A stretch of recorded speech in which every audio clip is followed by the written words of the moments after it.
जहां भारत आज दुनिया के बड़े देशों और बड़ी इकोनॉमी के साथ एफटीए करने के मौके ढूंढने में लगा है, तो वहीं दूसरी तरफ भारत को 15 साल पुराना एक ऐसा एफटीए भी है जो अब वो गले का फंदा बन चुका है। वहीं दूसरी तरफ सेंट्रल एशिया आज एक बार फिर से ग्लोबल पॉलिटिक्स का हॉटस्पॉट बन चुका है और यहाँ रूस को भारत की ज़रूरत आन पड़ी है। अपडेट्स पर ध्यान दें तो इसमें फसाद की जड़ चीन ही है। ये तो आप जानते ही हैं, चीन अफ्रीका से लेकर एशिया तक में सिर्फ अपना डोमिनेंस बढ़ाना चाहता है। यही वजह है कि वो अपने अलीपे और वीचैट पे जैसे डिजिटल पेमेंट सिस्टम को अफ्रीका और एशिया में फैलाने में लगा है।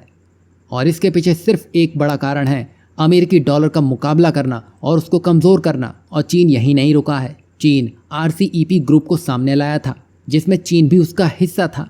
मतलब जो ट्रेड होगा उसमें चीन और भारत को एक दूसरे मार्केट का फुल एक्सेस मिलेगा। और भारत समझ चुका था कि ये भारत का सिर्फ ट्रेड डेफिसिट ही बढ़ाएगा, फ़ायदे में सिर्फ चीन रहेगा। तभी भारत समय रहते इससे पीछे हट गया और उसने इसी में ही अपनी समझदारी समझी। और ये डर बिल्कुल सही निकला, क्योंकि जहाँ RCEP 2018 में चीन की मौजूदगी में सामने आया था, वहीं उससे पहले ही भारत 2010 में आसियान देशों के साथ FTA साइन कर चुका था। और तब से लेकर अब तक हमारा ट्रेड डेफिसिट जो पहले $5 बिलियन के आसपास था, वो अब $43.6 बिलियन तक पहुंच चुका है। अब आप सोच रहे होंगे कि यहाँ तो चीन है नहीं, फिर भी हम चीन का नाम क्यों ले रहे हैं। दरअसल चीन ने यहाँ सीधे तो नहीं बल्कि आसियान देशों के लिए बी टीम बनकर सामने आया है और अपना माल भारत में इनडायरेक्टली डंप करना शुरू कर दिया था।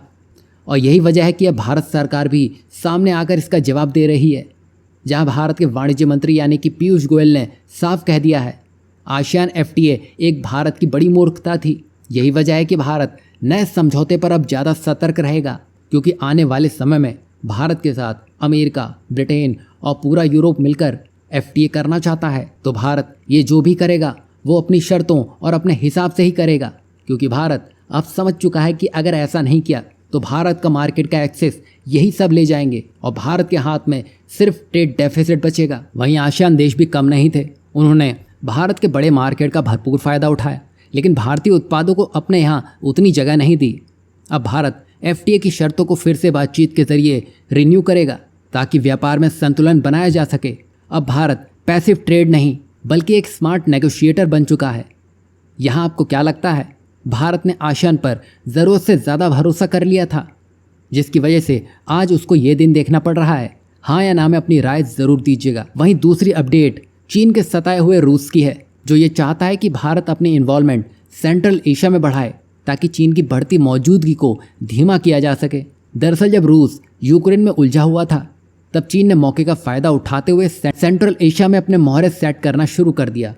और अभी हाल ही की बात है, जून 16, 2025 को अस्ताना में चाइना सेंट्रल एशिया समिट हुआ, जहां चीनी राष्ट्रपति शी जिनपिंग ने साफ कर दिया कि चीन अब इस क्षेत्र में लीडर बनने का इच्छुक है। वहीं चीन BRI के तहत चीनी रेलवे, हाईवे और बॉर्डर हब बना रहा है। अब ये सिर्फ विकास नहीं बल्कि जियो इकोनॉमिक्स पकड़ है। वहीं यूरोपियन यूनियन भी पीछे नहीं है। यहाँ पर वो 12 बिलियन यूरो के निवेश के साथ ट्रांस कैस्पियन रूट बना रहा है, जो रूस को साइडलाइन करता हुआ दिखाई देगा। मतलब यहाँ पूरी कोशिश की जा रही है रूस को सेंट्रल एशिया से दूर करने की, जिसमें अब यूरोप और चीन एक बड़ा मौका ढूंढ रहे हैं। वहीं रूस यहाँ कुछ बोल नहीं रहा है, पर अंदर ही अंदर उसको एक बड़ी चिंता खाई जा रही है कि अगर वो ज़्यादा समय तक सेंट्रल एशिया से दूर रहता है तो चीन यहाँ पूरा अपना कब्जा जमा लेगा।